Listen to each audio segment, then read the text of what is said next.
fact he was a bank robber. He robbed dozens and dozens of banks all across Kansas City and Missouri and St. Louis.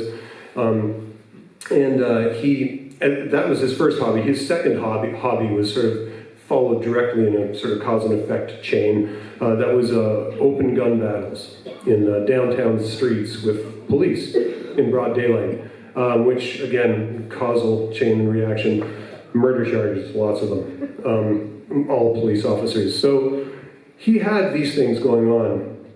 How does such a man become a folk hero? Well, as you read down about maybe page 4, you realize that Pretty Boy Floyd would empty all the vaults whenever he would go to a bank and take all the goodies.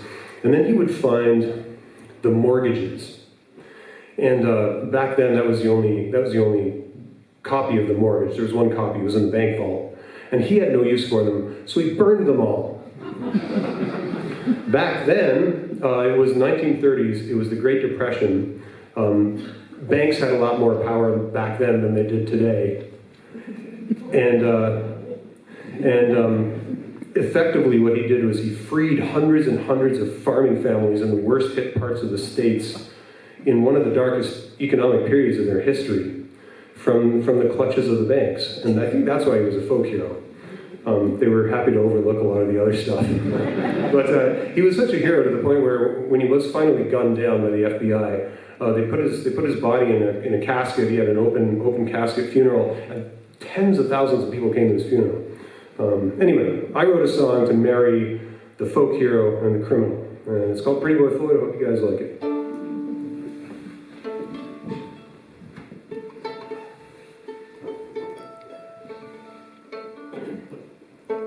Back in Pretty Boy Floyd's day, instruments stayed in tune a lot better.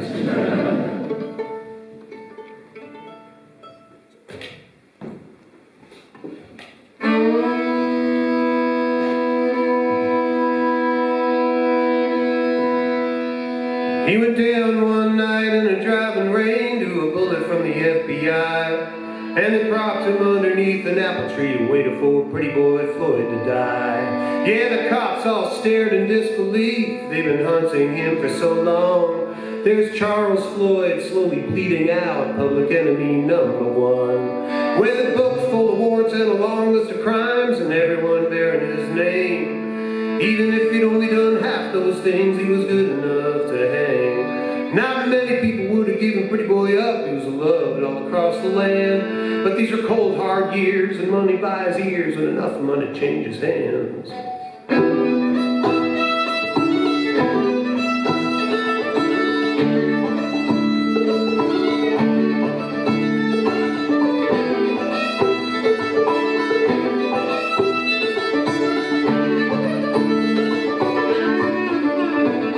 Pretty Boy Floyd lifted his head, he started to cough, his mouth turned red, his face was ashen, his voice was weak, but his eyes were smiling, and he began to speak, and he said, whoa, whoa, you've got me dead to rights this time, and it's nice to finally meet you all, and I must say the pleasure's mine. You run me all over Oklahoma, Ohio, Missouri too. I never set out to be famous, and now you made me the headline news. But here I am, the great distraction, and they love me on Capitol Hill, because I'm the one writing your paycheck. Oh, the Senate just stamps a bill.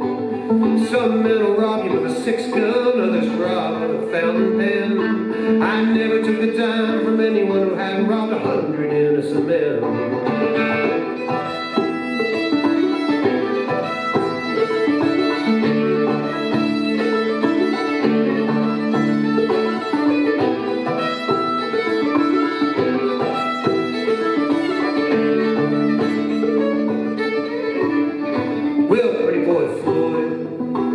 He closed his eyes because he knew the time had come to die. And there he passed into verse and song. And in the story he lives on and on and on and on. He went down in the dust in the noonday sun to a bullet from the FBI. Oh, nobody really knows what happened. The story kept changing as the years rolled by. They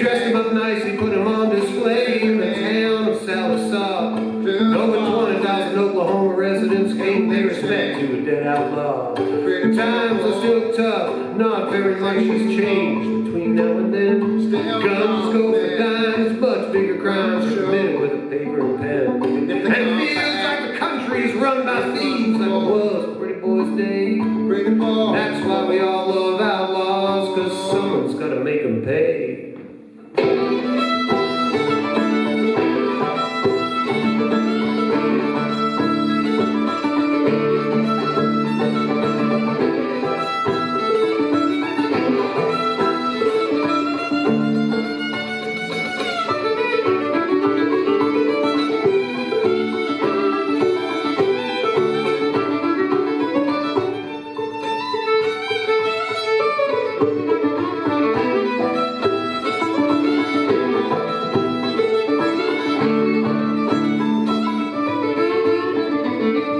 He went down in October in '34 to a bullet from the FBI. Oh, they propped him underneath an apple tree, waited for pretty boy Floyd to die. Thank you.